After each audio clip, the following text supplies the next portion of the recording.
Hey guys, hello everyone. Welcome to the show, Midweek Podcast. Thanks again for joining our special podcast. Today, looks like we are going to have our first live guest. Our first live guest will be joining us shortly. Another YouTuber, subscriber, friend, who is also, like me, looking at retirement or retiring in Southeast Asia. That's what we're going to talk about today. We're going to talk about retiring in Southeast Asia. Why are people trying to escape the West? Why do they want to leave the West? What are the different opinions? Like, you guys mostly know my reasoning behind it. So that's what we're going to talk about today. We're going to get our friend online shortly. So just as a refresher, I'm Sri Lankan Sammy. I'm a Canadian citizen, Sri Lankan citizen. 3 years now in Sri Lanka, 3.5 years coming up on, and I worked in South Korea for the last 15 years, and I'm still working in South Korea online, teaching online. I make money in South Korea and I spend it in Sri Lanka. Today, I'm not spending as much because, man, oh man, the stock markets are down around the world. Started in New Zealand, Australia, Japan, South Korea, and now Sri Lanka. We are down 2% on the day so far, and it's only 12:30. What time is it? It's only 12:30 here in Sri Lanka. And not looking good for the day. But I mean, it's just panic selling.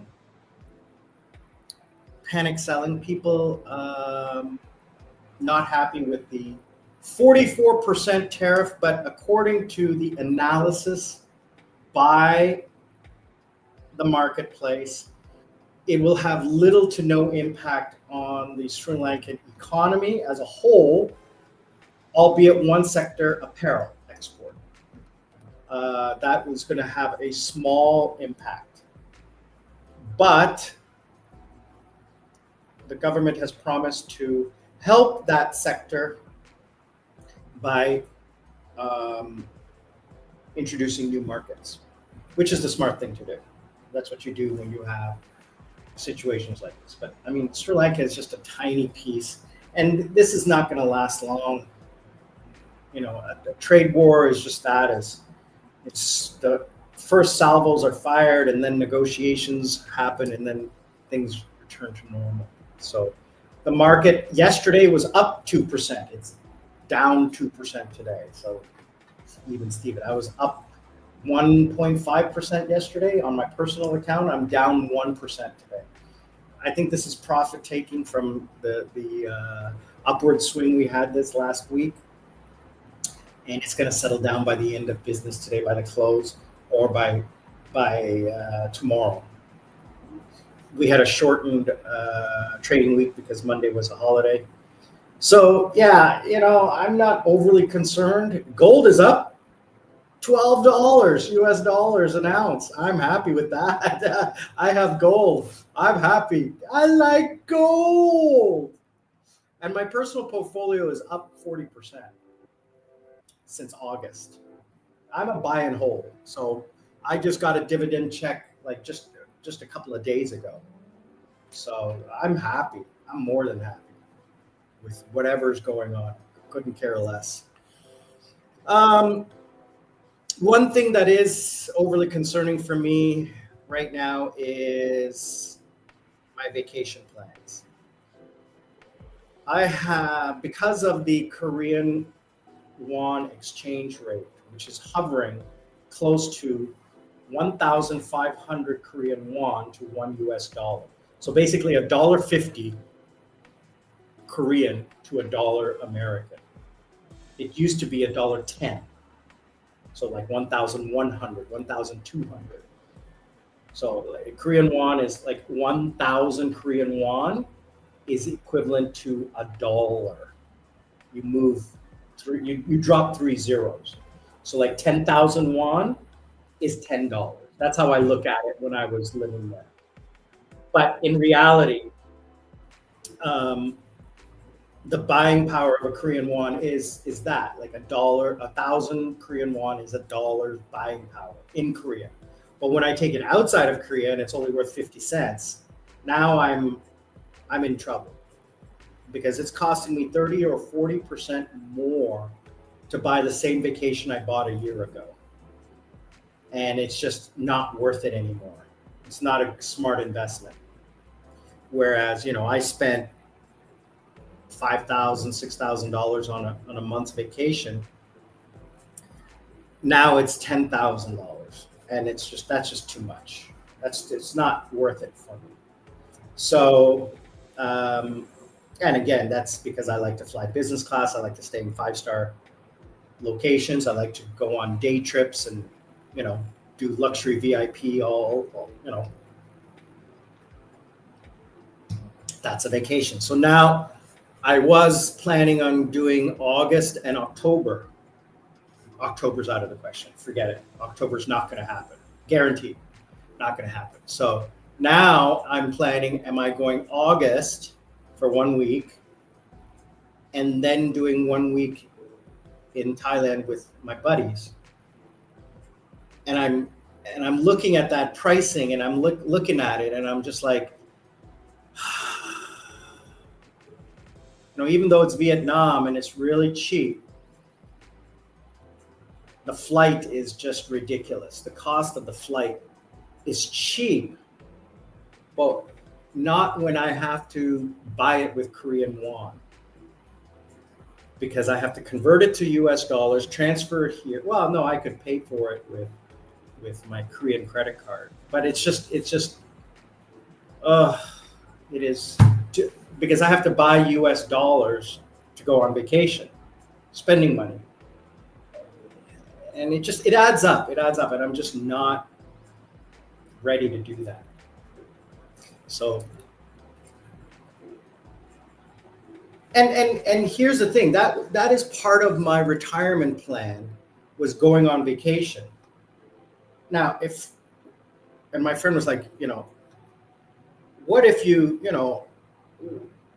have this X amount of dollars that you have to earn in interest? Because I'm not going to live off capital. I'm going to live off interest. And he says, well, what if, unexplained expenses? And I said, well, I just won't go on vacation. That'll save me 20%, 30% of my yearly budget. My yearly budget is predominantly, 40% is predominantly vacations, travel. Now, when I travel moving forward, I'm going to I don't want to say not travel first class, like VIP, but here's the thing. I calculated the cost of a ticket on Sri Lankan Airlines with the business class upgrade and a ticket on Air Asia with the luggage requirement, with the seat selection, and whatever, and it's the same price. It's the same price. A few dollars cheaper, like maybe 50, 60 bucks cheaper. And I get to fly Sri Lankan Airlines, and I get the points, and I get the loyalty, and I get everything, So, and I get the business class seat. I flew Air Asia and Vietnam Air and Thai Vietjet, and even a 1-hour flight was like so uncomfortable. No recline on that seat. It's a nice airline, just don't want to do it. But you know what?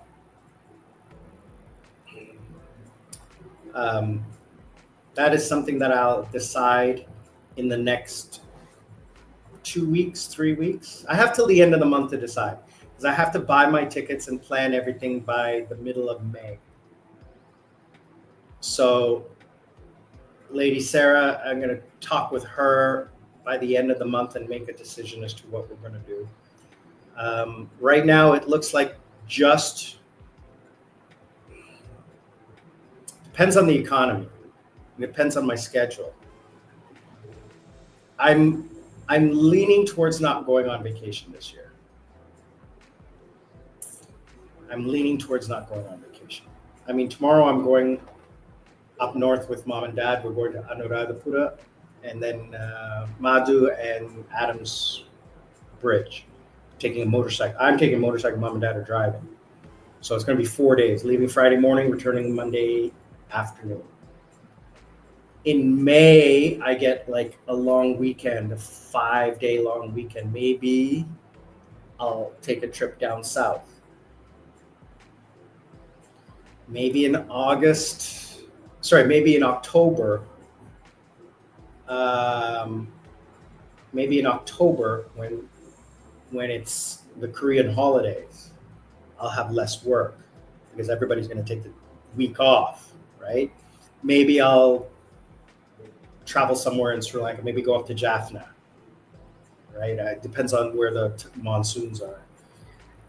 But yeah, spending all that money for 1 week is just not worth it to me. And then, if I go to Vietnam with Sarah and then a month in Thailand, it's just not worth it. I'm gonna end up spending way too much money, and I just don't want to do that. And I miss my friends. I want to see my friends.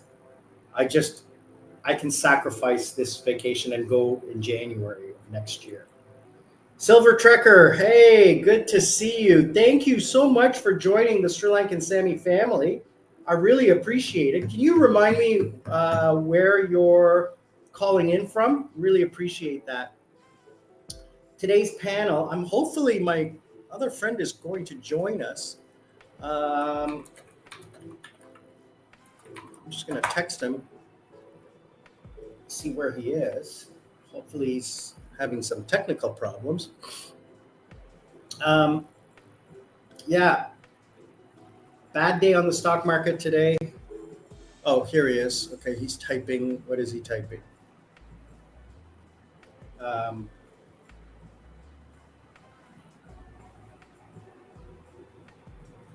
Oh, that's you. Okay.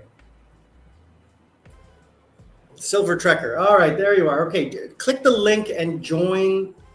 Do you want to join live, or are you just going to chat in the box? You can join live, and you can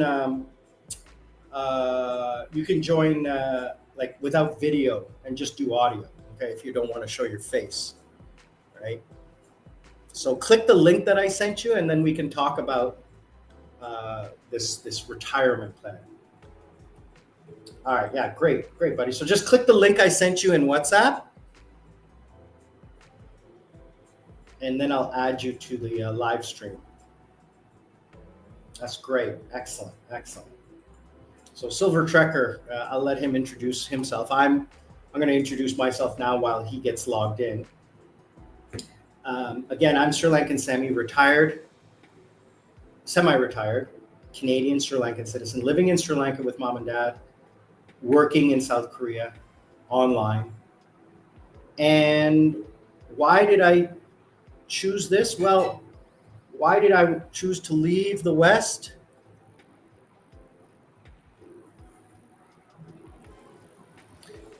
Sorry, let me send you the link again.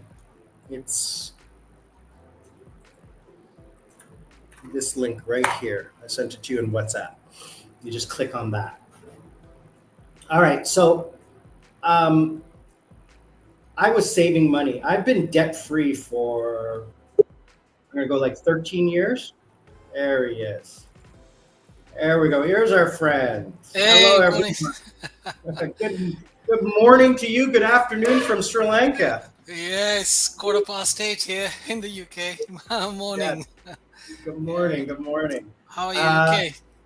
I'm good. Ladies and gentlemen, this is our friend Deepak from the UK. He's one of my YouTube subscribers, and he graciously agreed to join us today to discuss the topic of like my idea for the topic is like escaping the West, or why are people wanting to leave the West? So I was just basically introducing myself, and my answer to why I left West. So like I left Canada 20 years ago for South Korea. I had just divorced. I was not happy with my life. I was 39 years old. I wasn't happy. I was stressed out. I was VP of sales for the phone company. I hated my life. I hated my job. I was just like, I hated everything. I had a friend who lived in Korea, Canadian, and she was saying, you should come here. And I was like, I've never been to that side of the world. So maybe I'll set up camp there, travel around, and then after a year, return to Canada. You know, I still had a little bit of debt. So I went there. After I landed 2007, June 1st, June 2nd. And I think it was within 3 or 4 days of landing there that I decided I didn't decide. I knew I was probably never leaving after 3 or 4 days. It was like that easy. I got my visa. I got a job. I got an amazing job. I got an amazing life. I learned the language. I made great friends. I made a shit ton of money. And a lot of people saying that, you know, Korea is not positive towards foreigners. You just got to be the right foreigner. You got to make the right friends. You can't be a teacher there. I was a teacher, but I was a different kind of teacher. And then I was a permanent resident, right? So that was different. And then I left. So after COVID, I was like, why am I teaching online in Korea and spending all this money? It's very expensive to live there. Why don't I just live with mom and dad? They're getting old. I'll help take care of them, spend little money, and invest in Sri Lanka. Make some money because eventually I'm going to be living here. I'm a dual citizen. So I left for financial reasons and for adventure reasons. You know, I'm only 56. I still got years left. Right? I got about another year to 18 months of work before I fully retire, before I can afford to fully retire. But because I want to have a nice cushion. So that's my story. Deepak, why don't you introduce yourself and let us know? Yeah. Hi, everyone. Yeah, just quick introduction, really. I think obviously I'm of Indian heritage and schooling in India. Then I lived and worked in UAE for a little while. I think 3-4 years, and from there I moved to the UK. And I've been in the UK now 35 plus years. So I did my university here. My profession, I'm in the IT. So it's been been in the IT. UK is literally my home now. So I left India maybe at the age of 20, and I'm now 58. So I've spent more time outside India than more in the UK. So yeah, and I'll tell you what the point you made earlier in your conversation, because we'll come to the main conversation a little later. What you said, that's the key, because that will fit into our conversation. It's wherever you move, it's how you deal with and how you integrate yourself with the society. You have to be a right kind of a person. So when I was here, and my children born here, and my family is here and everything else, I would say this is it. So when we move here, we have to make effort to integrate, to contribute in a positive way, in every way, integrate within the society where you move, and that's the key. But we'll talk about that later. But that was a very good point. I thought I'll mention that, because it's quite important. People say, "Oh, we can't fit in." Well, yes, possible. Sometimes people don't fit in, but then what was what was your effort on your part? What did you do? What? Yes. Yeah, it's a two-way. It's if we are going to new place, it's our duty to make an effort. Well, that's the way I feel anyway. So yes. No, I thought when I came across your channel, I had just finished my trip to Sri Lanka, and that's how I think we started talking, isn't it? And then we are seeing a trend at the moment. A lot of people going into the Southeast Asia, and I thought we'll have a nice conversation. We'll just informal conversation. What's actually going on, and maybe it'll help some people if they are planning to move across to Southeast Asia. The bullet points that I wanted to cover off was like, why is there a growing trend of more generational people leaving the West, whereas there's a lot of immigrants going West? So we're seeing a lot of people emigrate to the West. Yes, both ways. And more opportunities for people from developing nations to emigrate to the West. But reciprocally, we're seeing a larger number of either first generation or second, third, fourth generation locals or expats returning home, like you and I, or the visible majority escaping the West. I want to use that word escaping very loosely. And I think the trend is based on the advantages of retiring in Southeast Asia. Yes. And those advantages being number one, finance. Absolutely. Number one, financial. Number two, the expansion over the last 10 years of the expat culture. So whereas like say 10, 20 years ago, you would travel Southeast Asia and you would be an oddity, being like if you were a white person or something like that. Even me, I remember 20 years ago coming here and people are looking at me because they know I'm not a local. They know I'm an expat. You know, they can tell by the way I dress, by the way I talk, etc. Even today that happens. They know I'm not from another country, that I'm not local. But I think, the lower cost of living, the pleasant climate, the culture, the ability to integrate, which is the point we're going to talk about. So maybe you can touch on the first point is like, why are people emigrating? What is it? Not why are they choosing Southeast Asia? What is happening back home? Without getting too political or anything like that, but what is turning people off? For me, it was unhappiness with my post-divorce life, the stress of my work, the fact that I didn't have family responsibilities. I didn't have children. My parents weren't there. So, I didn't have responsibilities in Canada in 2007. I just had a small financial debt, which I took care of within a year.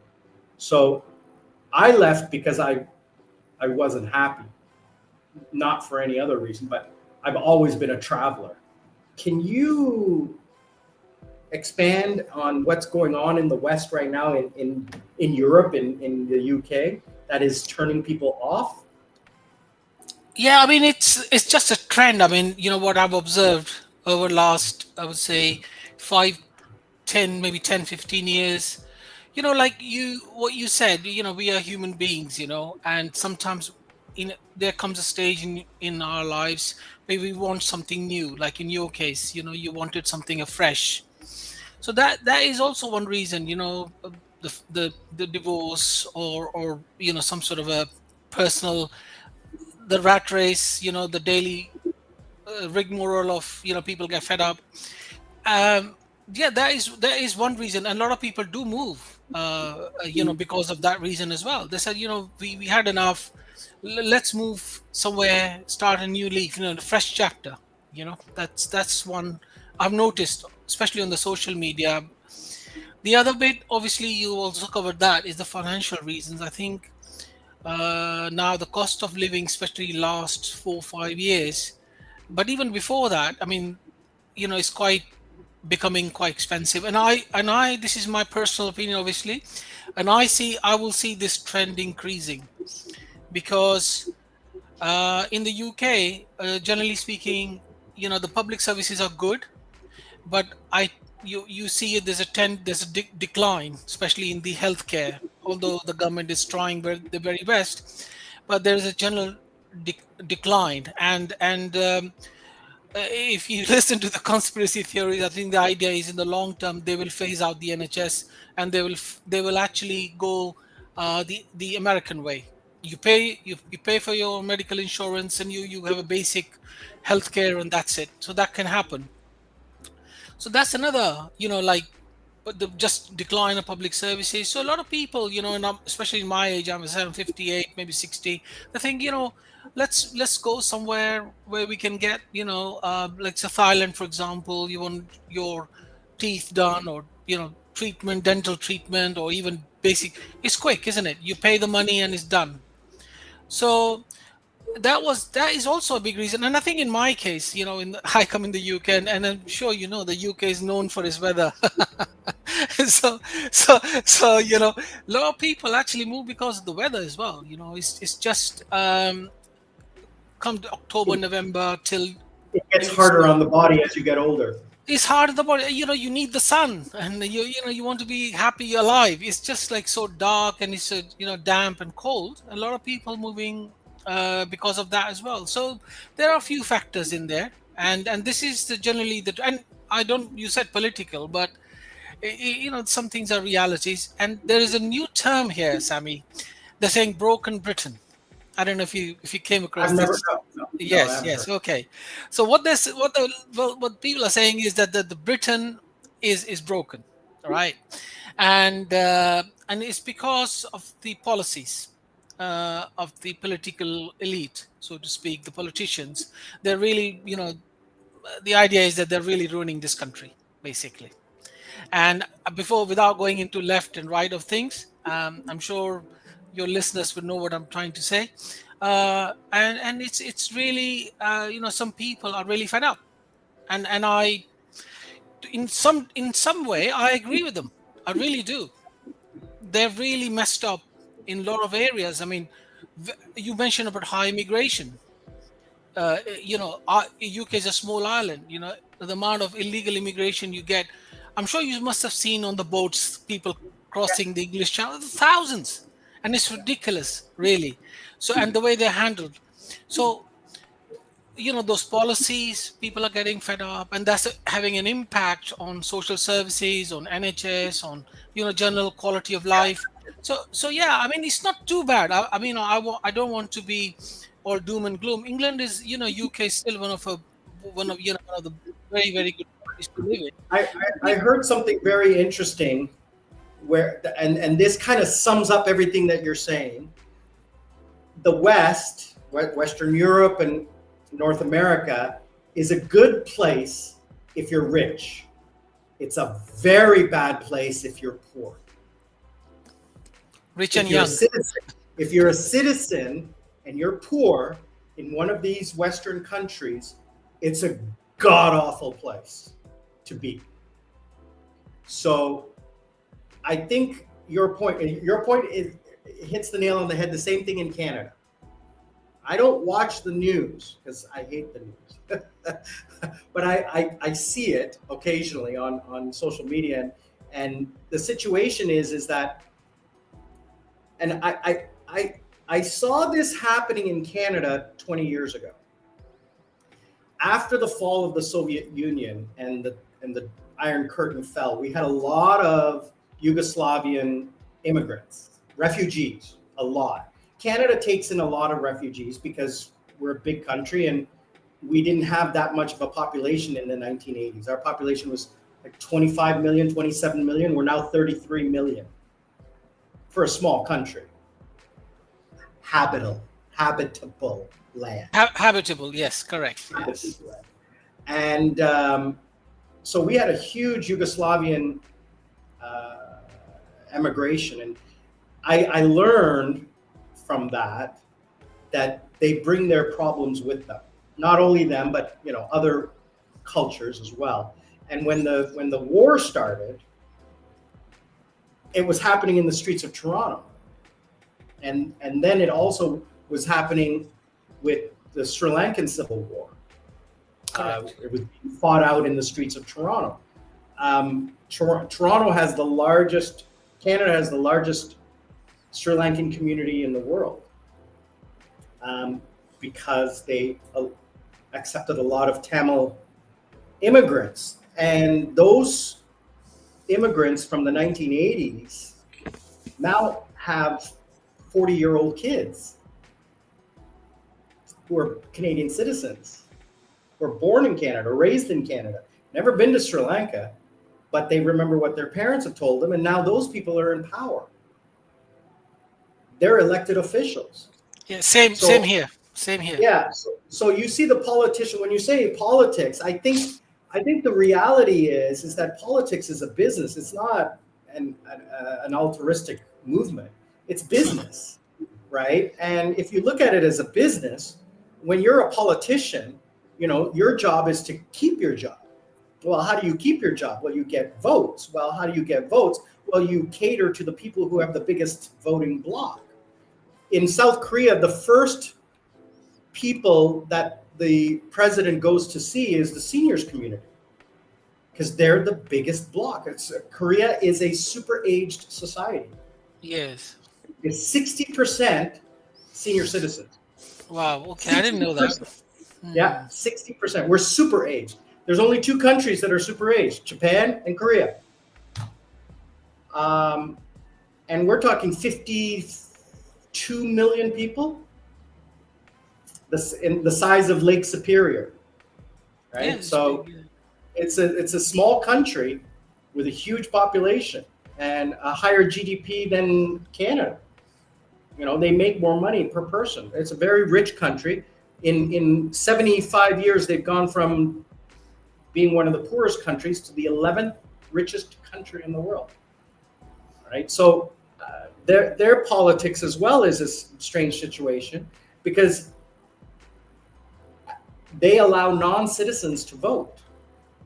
Now, I can't vote for president, but I can vote in local elections, right? Because I'm a permanent resident. So they're having a huge issue right now with Chinese permanent residences, and they're making it difficult for people to get permanent residence now because of the issues that are Yeah, going on. I mean, same's happening in the UK. They're changing the immigration laws, and it's just becoming more and more difficult. And it was going to happen eventually anyway. The way things, you can't keep going on the way the situation was. But just going back to your point, this is what I was saying. Like, we were talking about retirement, Mhm.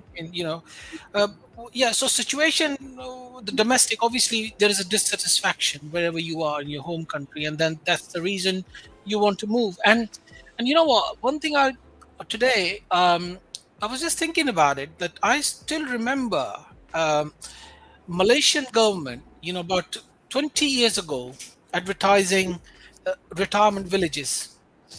And I just thought, who would go and live in Malaysia? Seriously, that's what I thought. I said, these guys, they're building this beautiful retirement compounds with the doctor, on-call doctor, nurse, and swimming pool and everything. It's quite amazing. And they were advertising nearly 20 years ago. I think Thailand probably caught on a bit late. They never, with Thailand, it's like, but Malaysia was actively doing it. So they knew that maybe they understood that this will happen. And I agree. I when I was looking at this in 2005, 2007, Belize was my place that I was looking at. Yeah, Belize, Central America.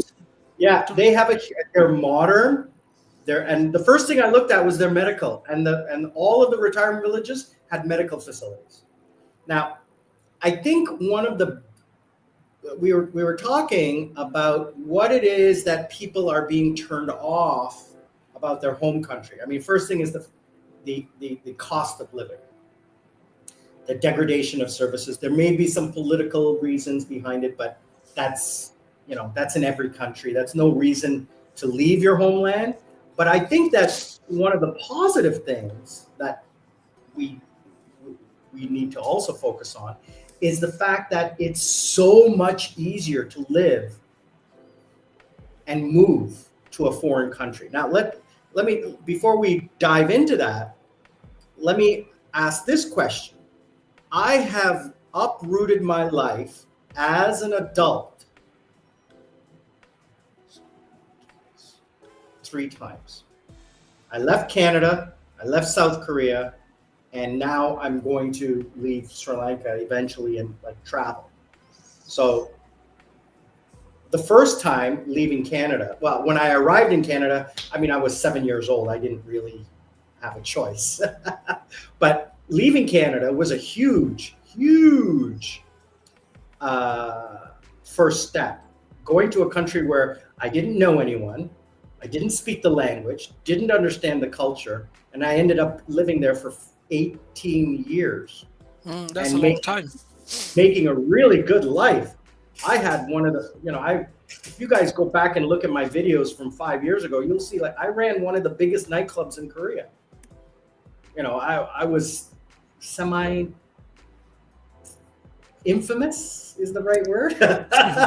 But I mean, you're talking about the same thing. You've uprooted your life and done it 3 times as well, or 2 times.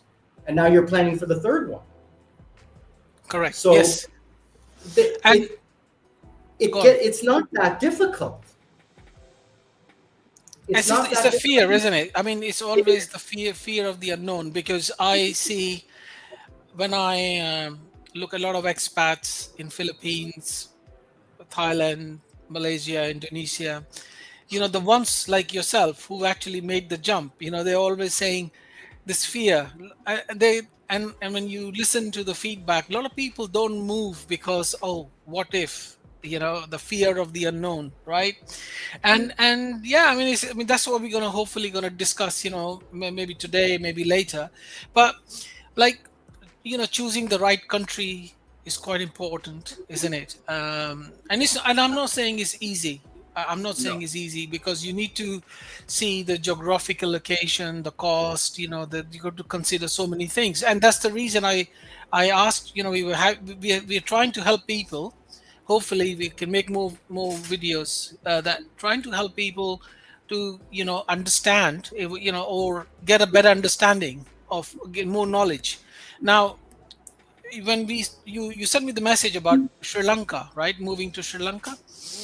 And what I thought of Sri Lanka, because I didn't spend a lot of time, but I traveled extensively. I think I traveled quite a, and it was, it was very, really nice. I was actually, what's the word for it? You had something I would say what's called a tasting menu. You had the tasting menu. I had the tasting menu. And I was very pleasantly surprised.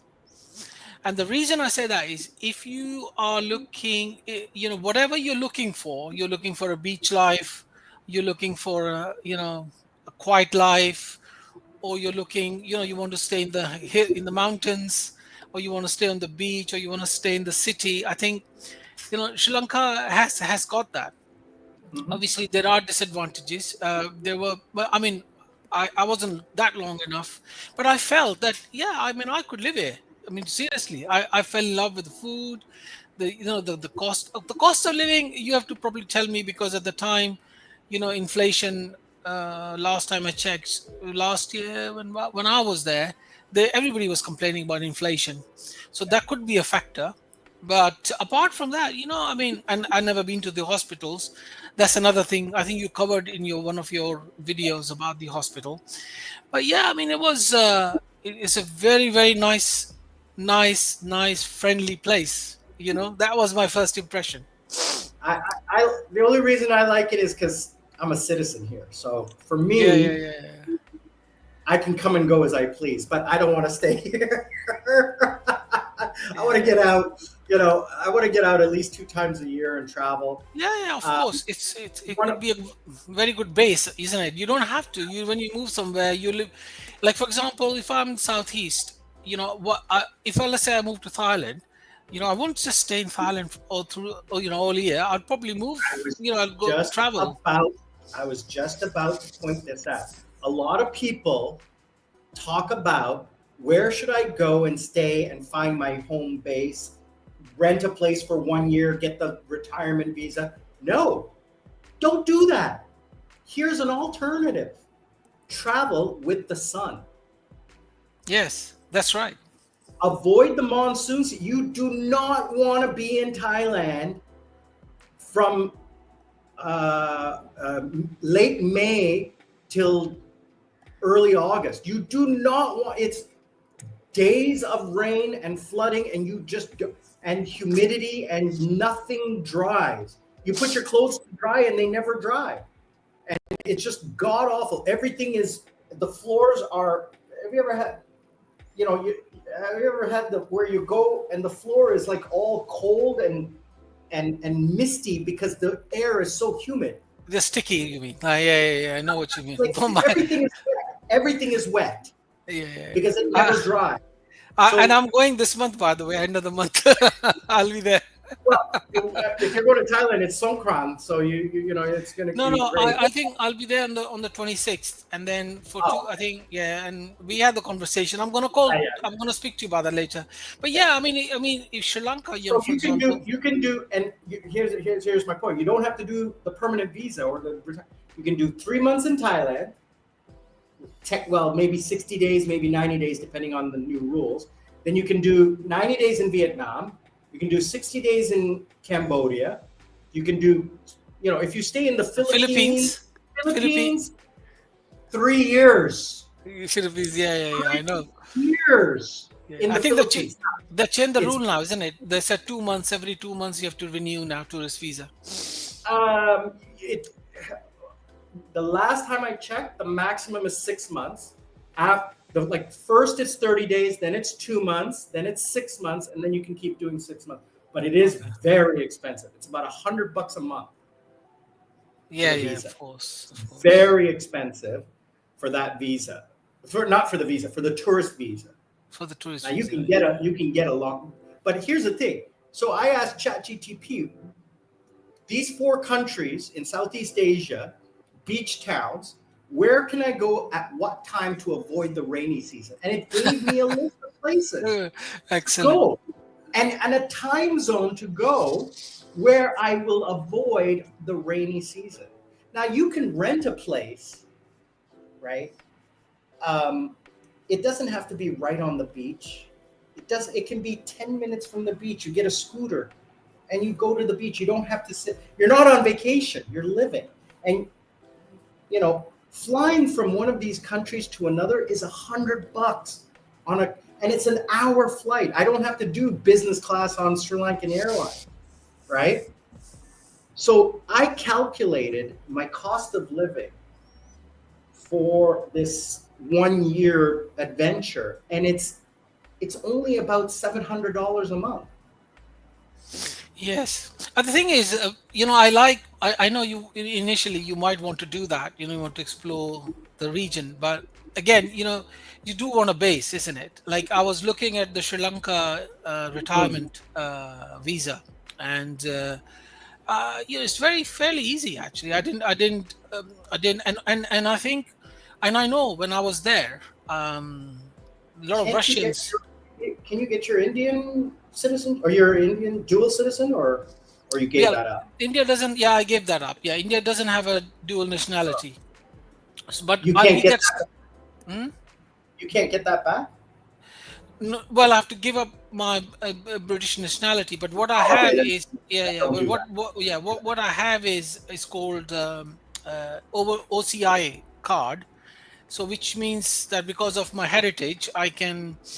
I can travel. Visa. The only restriction is I can't buy a farming land, and I cannot participate in politics, in anything political.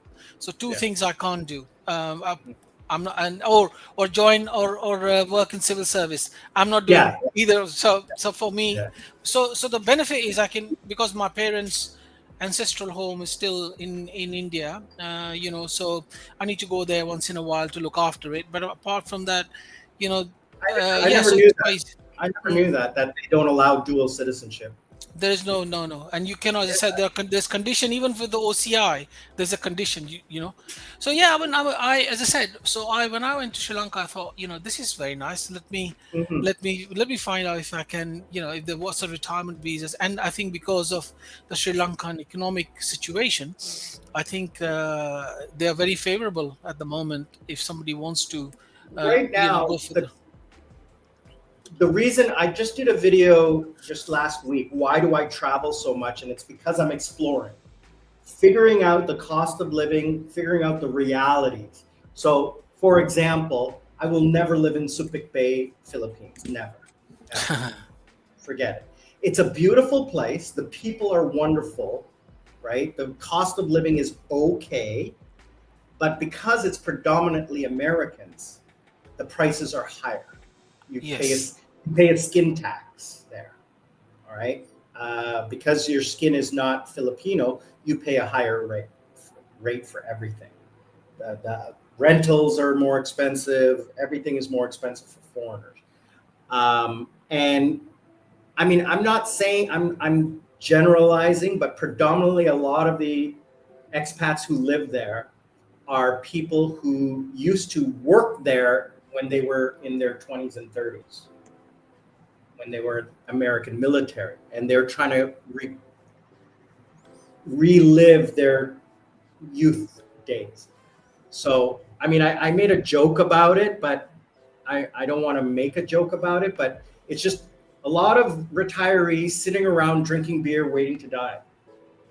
Yeah, that's not the yeah, that's not the life I would want anyway. No, and it's the same thing we talked about earlier this week about Pattaya. Pattaya has in Thailand has its negative reputation, but I don't stay in Pattaya. I stay about 20 minutes south because it's a nice city. It's a very modern city. It's got good infrastructure, everything, and that's where my friends live, right? And the beaches there are actually quite nice, and the cost of living is actually good there. Then there's Vietnam. I mean, I just came back first time Vietnam. I love it. Unfortunately, longest you can stay is 90 days. They don't have the return. They're a communist country, so can't do that. Going to be planning Cambodia soon. So Philippines, I would do southern Philippines, Cebu and Bohol. My friend lives in Cebu. He's married to a Filipino woman, and I would do that. But making Sri Lanka your base and then trying to go around, my plan is that I'm going to probably do the Sri Lankan thing and then for a year travel and then come back and live in Sri Lanka for a year and then go away for a year and travel and then come back for a year, something like that. Yeah, why not? And I think that's right. I mean, what I mean also is like if you go health, if you have good health, why not? Because there will eventually come a time where you won't be able to do all this. I mean, one more observation I would say is I would want to say is when I was in Colombo, for some strange reason, I know a lot of people don't like big cities, but for some strange, I actually loved Colombo for some reason. I really liked Colombo, and I thought if I ever want to live in Sri Lanka, and I know this probably will sound very people would prefer a beach life, or I wouldn't mind living in Colombo. It's a smaller city for a capital city. It's a much Yeah. where I've been. I mean, the main downtown area from Port City down to Mount Lavinia, I would say along Beach Road is okay, but you can't go swimming in the ocean though. It's No, really I mean, what I mean for me, for example, I don't mind beach for a week, but after a week, I think it starts sort of, I get restless. But I was a bit surprised, I think there are 11 cities in Sri Lanka, and I thought, oh, this is very interesting, Colombo, and that was my last stop. And I said, "Oh, this is the vibe and the feel of the." It was so nice. It wasn't very big. It wasn't like like if you go to Delhi and all in some capitals in Asia, not very crowded at all. It was so nice. It was the right sort of size. So yeah, it was quite interesting. It is the right size. Yeah. I mean, there's good and there's bad in every city, in every country, in every place in the world, and you can't broad stroke brush stereotyping on that. I did want to touch on one point. A lot of people ask me online is medical. So before I go on medical, food, Yeah. You Okay. gotta stop eating Western food. You gotta forget about Yes. it Yes. 100%. because you'll just be spending money I mean, my thing is cheese. You cannot get cheese here. Forget about it. Just it is so expensive. Beef. You cannot get good steak here.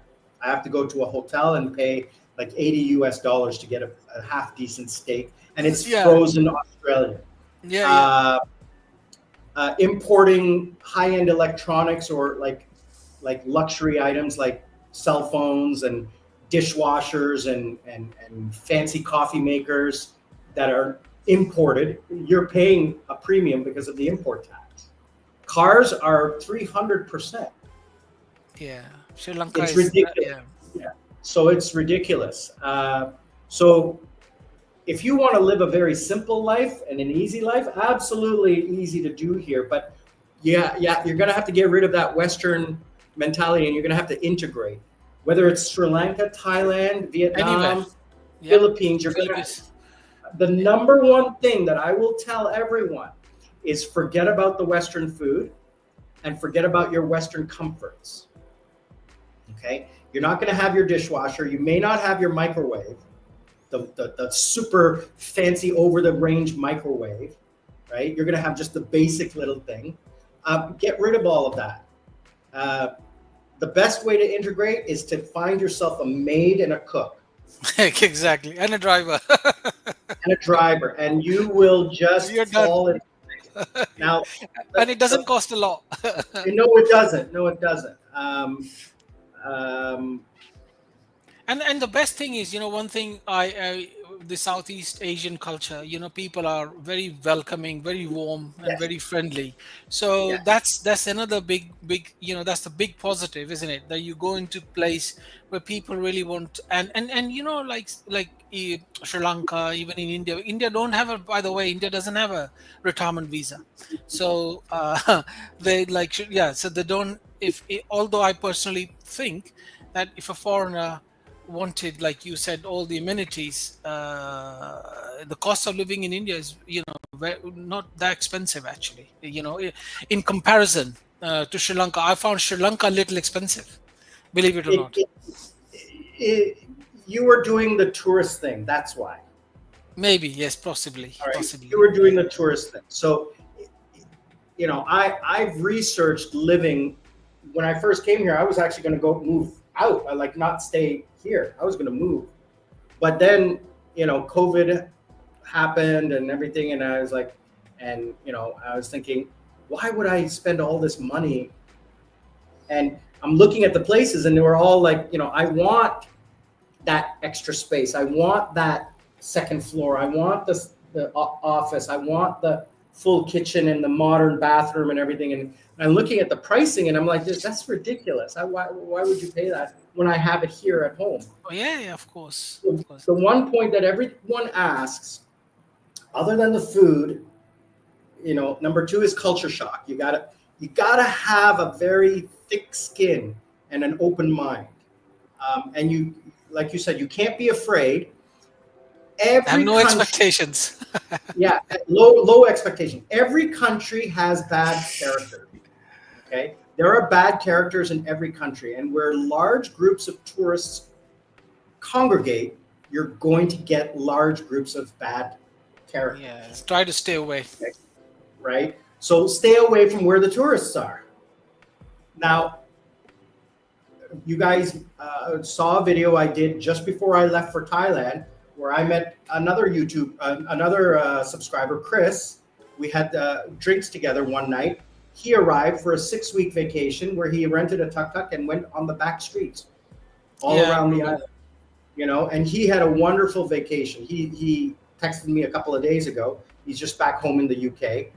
And he's going to join us one day to talk about his adventures, how wonderful everything was, and just stopping on the side of the road and meeting people. He says, and they're inviting him into their homes to cook him food. And give him food. Yeah. But this is what I'm saying to you. It's a very, if someone's, I would say, if you're open-minded, you're flexible, have low expectations, and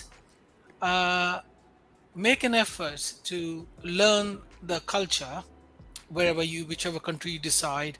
It is such an enriching experience, because generally in Asia, people are very welcoming, they're very warm, they will invite you, they will take you in, so to speak. But Yeah, what one has to make this effort. If you come with the attitude, oh, I'm a rich Westerner and I'm gonna do this, it's not gonna work. I I've want to got be my very, very. rights. Yeah, Huh? yeah. I've got my Yeah, rights. This is yeah, what yeah. we do. Yeah, just go, come and just enjoy. I mean, I when I was talking, you were right. You said I used to stop at the roadside cafes. I would, they would give me, they were like selling yogurt, honey, and I did just offer. I said, no, I don't want to. I don't want to buy. He says, no, no, no, you try. They would just give me, and then of course, they can tell my Indian heritage, but it was so friendly. And I'm not like, I'm not a European looking, but I'm just saying it was so friendly everywhere I went. It was so nice. Provided you make an like, I learned few phrases of Singhala, right? Yeah, Just say, thank you, how are you, and yeah, and it just goes, oh wow, he's making effort, he's trying to integrate. That goes a long way, and this is it. So yeah, maybe we can discuss a bit more. But uh, what I would want, if it's possible, Sami, I know you did discuss the visa issue. I don't know if it's possible for you, if you know a lawyer, and bring him on the podcast and see what is the possibilities for the retirement visa. If somebody like can help, and what's the process like, that'd be helpful, I think. I'll look into that. Getting people to like quote on it is difficult because of No, the I'm process, trying like to, how difficult or how simple it is. That's what I meant. um, I'm trying to get one of my the brokerage firm I'm dealing with. I'm trying to get one of them to discuss investing in Sri Lanka. And the process, the hoops I got to run, jump through with that is Yeah. ridiculous. But it is something. So before we touch on the one thing about healthcare in Southeast Asia, and then we'll talk about Sri Lanka healthcare as well, is like you said, integration. I think the number one reason why I was so successful in Korea, why I never felt racism. Korea is a very xenophobic. They're not racist. They're xenophobic.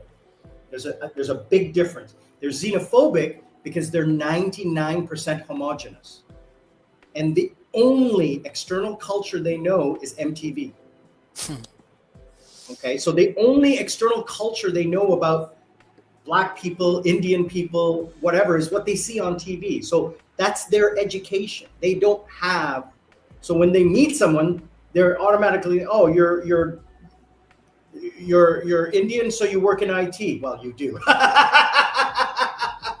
But Yeah, no, you know what I'm exactly. saying. But I Stereotyping in it.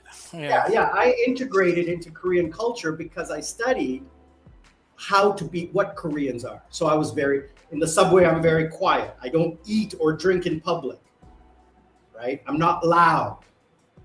I use the proper Korean phrases when they have different levels of respect for people your age, same age, or whatever. And I learned the language very quickly. I speak 9 languages. So for me, learning Korean was very easy. So integration is easy, isn't it? Once you know the culture, the same. Like, yeah, I mean, The reason behind it is because I don't have a national identity. I am not nationalistic to any country. I'm born in China. I'm not Chinese. I'm Sri Lankan. I'm an expat. I'm Canadian. I was not born there. I'm lived in Korea for 20 years, but I'm not Korean. So I have 4 nationalities that I can connect to, but none of them are like in my blood, other than obviously well, my let me heritage. tell you, because it all your surroundings influences us, isn't it? I mean, when I go to India, I really feel sometimes I'm out of place. Yeah, uh it's like, as I said, I spend more time in the UK than in India, and I really feel so different now. then when I'm in the UK, I feel right.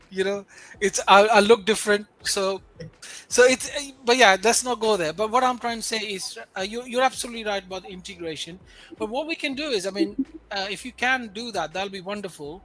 And maybe next time we can, yeah, we can talk of other things as well, because it's such a huge thing, isn't it? It is. It'll be nice to call people in as well. I think, share their experiences and questions. But the healthcare, yeah, that is obviously a concern, because there were a few British expats in Thailand who had some serious concerns, and they had to return back to UK. And I'm sure you know that we have NHS, the National Health Service, and it's even we don't have insurance system. So thankfully, I don't have to worry if I'm not working Yeah. right now, so I don't have to worry about insurance or anything. If push comes to shove, I'll be looked after. So this Yeah. is a big bonus. So So well, I'm gonna touch on that really quickly, because the Canadian and the British system are almost the same. And the number one issue that locals are having is that the wait time. yes. Okay. Not all Here, regions, but yeah. here in Sri Lanka, we have a two-tier system. We have the public system and the private system. I go to the private system. If I wanted to, I could go to the private system. Sorry, the public system. But I might have to wait a little bit, and it's not the cleanest or the best. But I would get healthcare because I'm a citizen. It's afforded to me automatically, like NHS. But I go to the private healthcare. So I looked at the cost of private health insurance for me, for like the daily, like NHS style, like going to the doctor's visit, getting blood tests, getting x-rays and those kinds of things. No, I'm not talking about heart attack, breaking my leg, cancer, those kinds of things. That I don't, I'm talking about the general medical coverage, and it costs more than what I spend out of pocket going to the doctor right now per month. Hmm. So currently my health is very high, very well. And even medication is cheap here. Like I had huge amounts of pills, like 9, 10 different prescriptions, and it was $40 a month, US. That's Yes, cheap, it is. very cheap, very cheap. I mean, for me to go and buy with no medical insurance, getting my blood test every 4 months for my I get a full is $85, right? I went and got an MRI on my shoulder a year ago. It was $100. Yeah, it's quite affordable Quite reasonable. Quite reasonable. for a Westerner. Yes. Locals could not afford that.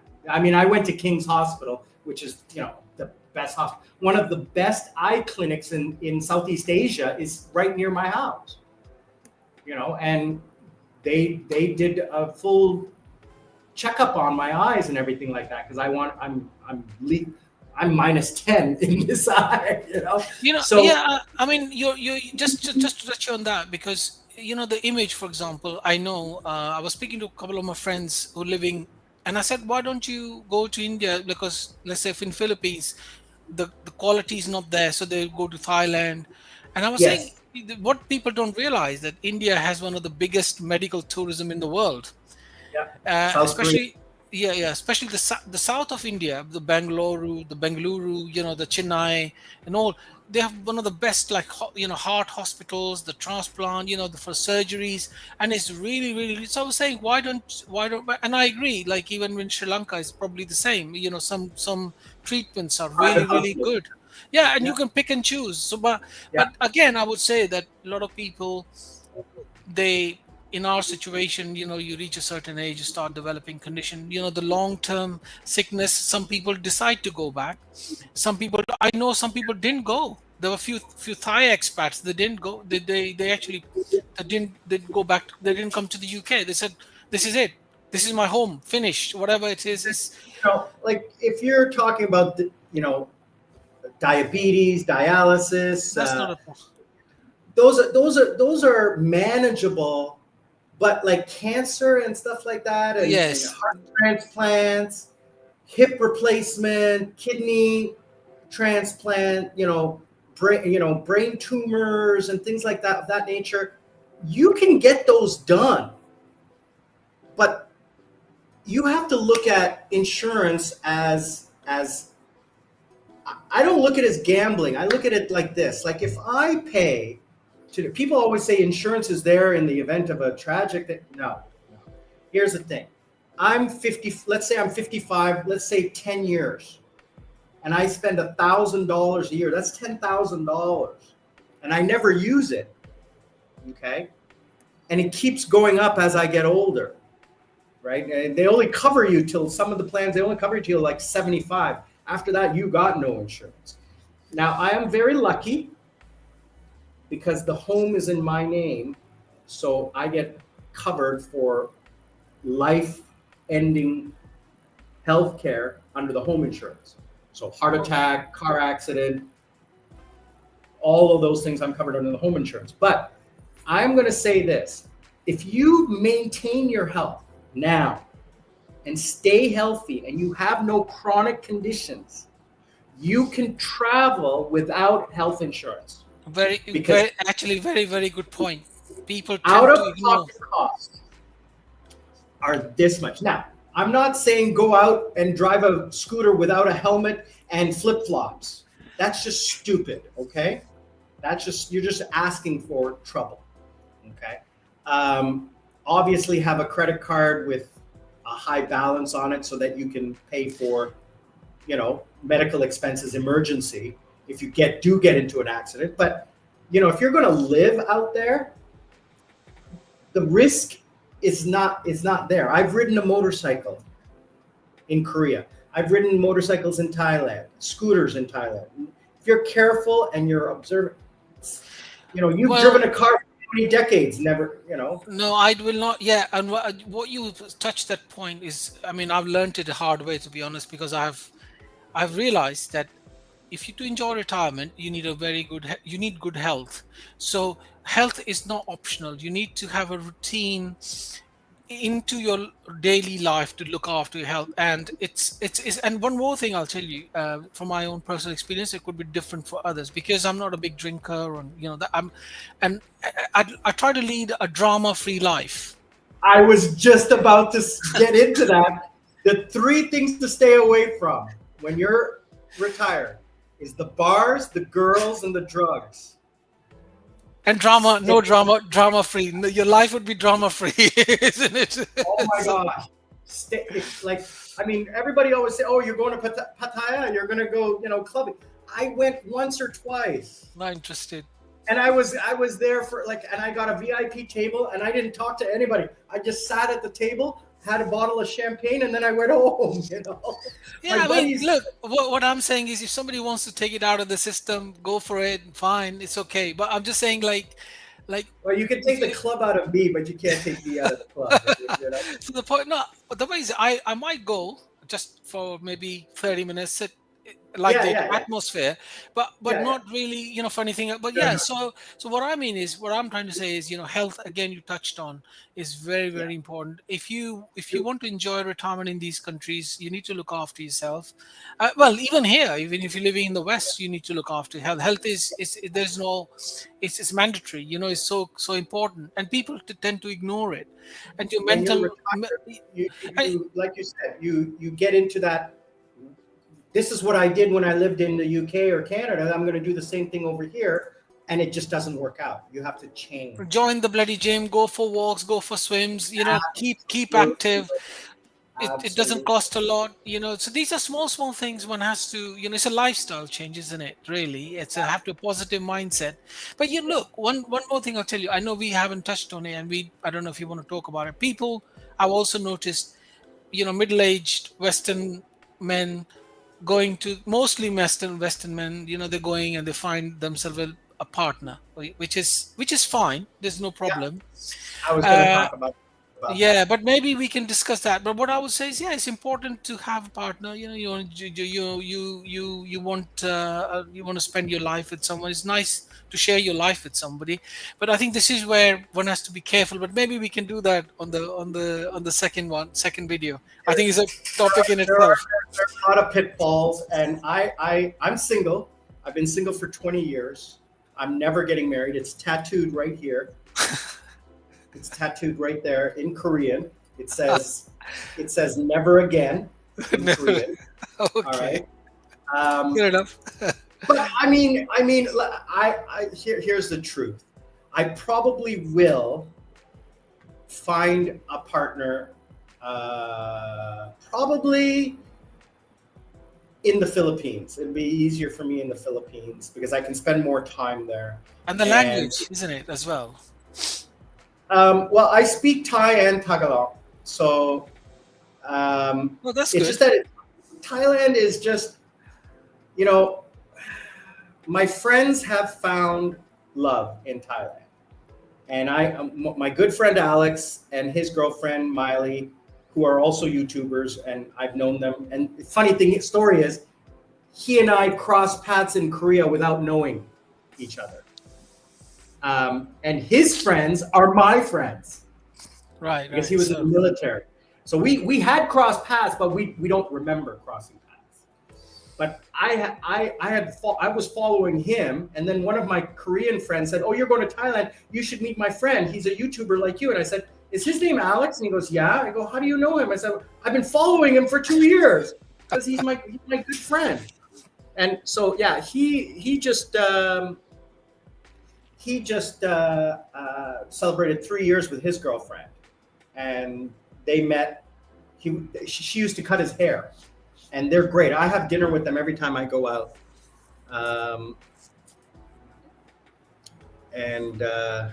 So I wanted to, just before we touch on something else, one of my other YouTube friends, Darren, if you're watching the live stream, I just saw a report about he's talking about the tariffs on Sri Lanka. The market is down 2% today. It's actually going back up. It was down 2.5%. It's now only down 1.9%, which is okay because yesterday it was up 2.5%. So these are just panic sellers. And the 44% tariff, all right, on exports will not, I've already seen a report on the tariffs that will be attached to the products that are being exported to the United States, and only one industry will be affected, tiny bit, and that's textile. That's it. Everything else, it's negligible exports to the United States. We export less than $250 million, $250 million.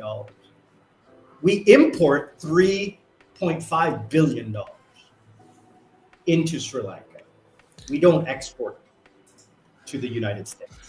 We export to Australia, New Zealand, and the UK and Europe. So Sri Lankan economy, for those of you worried about what's going to be happening, don't worry about it. I am positively optimistic because of the government and because of the impetus of the people to move in a positive direction. Obviously, corruption and the old guard needs to change, but that happens everywhere. So, but before we wrap up, we need to wrap up in about 10 minutes, 12 minutes.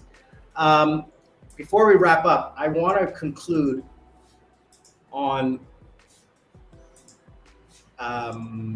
what you were talking about is being in a relationship, sharing.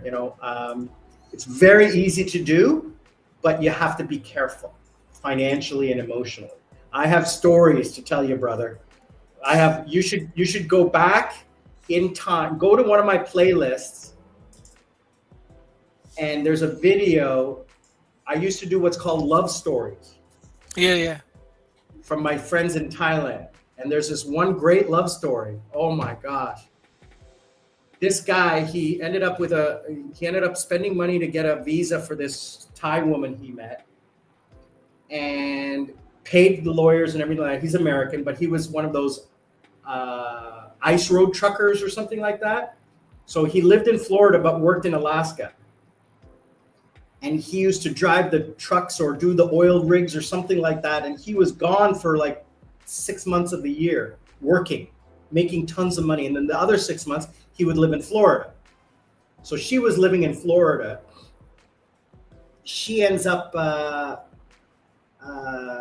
getting back into the massage business, right? And gets caught by the cops, gets deported. And he's now wondering, where's all the money? Because she can't have a bank account, right? Turns out that she had been hiding the money in the mother's. They lived in the dead mother's house, and the mother was a bit of a pack rat. So down in the basement were all stacks of newspapers and magazines. She had put all the money inside all of these books and magazines, and hidden it and all there. So he ended up finding it, took it out of the house and hid it. She's back in Thailand. So he ended up keeping all the money. It was hundreds of thousands of dollars. Wow. Well, social media, I tell you, is full of stories, like. So listen, but we'll definitely continue. And let's talk about other things. I think just today was just a very non-specific, general kind of conversation. I think in conclusion, if somebody wants to do it, it is so easy to do. Just do it. Yes. Take that first step, but don't commit until you've done a complete circuit, until you've done 1 or 2 years. Okay? So you'll go. Don't fall in love with the first place or the first girl you meet. Correct. Because that's heartbreak. Recipe for heartbreak. Yeah. Jump around, go around, find a place, meet the people, eat the food, go to the hospital, get a driver's license, right? See how the government works. Stay there for 3 months and then go to someplace else. And then they keep doing that for 2 years until you find the place that you love, and don't just settle, because if you settle, then you're going to be like, you're going to have regrets. So your next trip is Thailand. You're doing, next trip is Thailand. Going to Singapore, Bali, Thailand, Cambodia, Vietnam. Well, that's the plan anyway. And then Philippines, and then going back to India in the winter around October time. So nice. And then because I finished I think I was mentioning it to you. I finished. You're retired now. Yeah, well, trying to. Congratulations, brother. Yes. Congratulations. I'm so happy for you. Yes, it's not. I feel like like I'm still too young. I still got a lot of. So maybe use this energy somewhere else. Here's the thing. I don't know whether I fully told everyone. I started a little side hustle. I am buying laptops online here from Facebook Marketplace because I have technical experience, and I'm cleaning them up inside and out. I'm opening the back and cleaning out the fans and everything like that, repasting the CPU and the GPU, which I know how to do. I'm not upgrading. Maybe I will get into upgrading HDD to SSD, maybe upgrading 4 gig to 8 gig. Doesn't cost a lot here. I just need to make sure I have the right parts. And I'm cleaning them. And the big thing is licensed Office, licensed Windows, and all the apps installed. Google, VLC, Adobe PDF Reader, WhatsApp, Zoom, all installed, everything debloated, everything set up, Chrome all set up, Google all set up, and as soon as you turn it on, ready to go for students. And I'm selling them at 20 or 30% markup. So I'm doing that. But what I found a guy in Bumbalapiti in Colombo who will sell me 10 i5 Gen 4 laptops for $20,000 a piece. Not bad. not bad. If I buy in bulk 5 or 10 of them, I have nothing to do. I'm bored out of my skull. I can Yeah, do that. it's a good hobby, isn't it? Really, it's a good Yeah. bit of on the And side if I can hustle. help, if I can help a student get, a laptop that they can use for school and stuff like that. So Yeah, yeah, I mean, you need something to do. You can't just yeah, sit I mean, around at the beer. this is what I was saying to you. I've got a Hindi channel, for my Hindi audience. I'm beginning to start. I just started very small, and then obviously English, which I want to focus a little bit more on as well. So this is, again, I love creating videos. I love sort of sharing information. So hopefully, money is not the primary motive, to be honest, but it'll keep me busy, keep my mind active, and maybe something will come out of it. You never know. That's the way sometimes universe works, isn't it? You do something like, for example, YouTube. Like, I met you, and I met another good, like, he's become a friend now. He lives in Philippines. So you never know how things pan out, and how yeah, so it's nice. It's nice to have something on the side. And as I said, I'll keep you. We'll hopefully meet again. We'll do another. We'll do this again soon. And I'll keep it. I'll speak to you about my Thailand trip. And no, thanks. Today was good. So good No problem. conversation. I hope Truly appreciate the time. yeah, no. Yeah, it was. To be honest with you, like, I was thinking 8 o'clock. Did I do the right thing? It's 8 o'clock in the morning. So I had a coffee, and yeah. So I'm all good. No, it's okay. And what we'll do is, I hope that the viewers will find this a little bit of interesting, bit of useful, and And let's see then, what the feedback is. yeah, and they can ask some questions that we can focus on for next time. So Exactly. Yeah. If you have any questions, please. Yeah. we talked about, I think we really hit all of the buttons. I think the biggest one is, lower the expectation, integrate with the culture, don't worry about the medical, because if you keep yourself healthy. I mean, if you want to buy travel insurance for the first little while, right? But No harm. you're not going to need it. You're not going to need it, because the cost of private healthcare in all of these countries is so cheap, especially in Vietnam. Oh my gosh, Vietnam! If I wanted to get eye surgery, I'm going to go to Vietnam to get it done. So cheap. Even here, it's cheap. In Sri Lanka, it's cheap. And good quality as well. The good quality. Absolutely. Yeah. Oh yeah. I mean, Cuba has. Sorry. Cuba. No, but your friend in Thailand, maybe we can, if you can call him once, we can have a joint podcast with him. Then I've got questions I can ask him, because that'll be good. All right. He actually went to the Philippines to get his knee surgery. Okay, interesting. Yeah. So because I think that was more because of because he's a veteran, and they cover. Oh yeah, they cover. Philippines. They cover the veterans there, isn't it? Yeah. So he's an American citizen, so he's under the VA. So he was VA covered. coverage. Yeah. So he was covered in the Philippines. They But have he hospital. Yeah, he said he does all of his medical care in Thailand, and he pays out of pocket, and it's nothing. Nothing, isn't it? No, interesting. Good. So that's the number one thing I think everyone should take away from this conversation, is that do not fear the medical issue. Everyone's always, insurance. No. Don't worry about it. You'll be taken care of when you're over there. Not to worry. But you know what?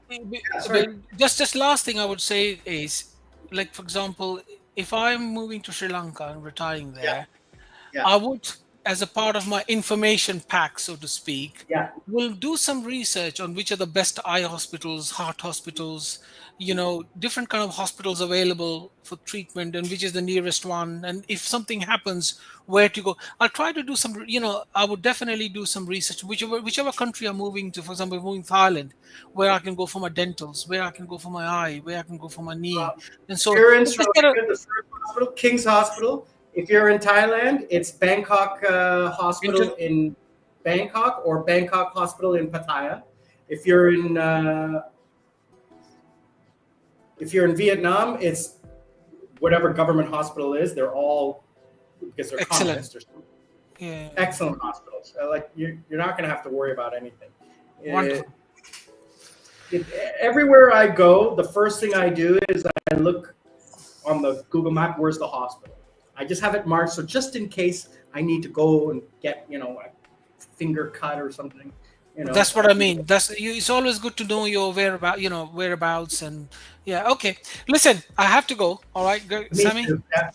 All right, it was Thank you nice again, talking. sir. Please enjoy your week. Thanks again. We'll catch up later this week. Just send me a message on WhatsApp and we'll chat away. Guys, thanks again for joining. I'm Sri Lankan Sammy with Deepak from the UK. I want to say thank you to everyone for joining us today. Please comment, like, subscribe, and let us know what you want to hear next time. We'll see you all on the other side.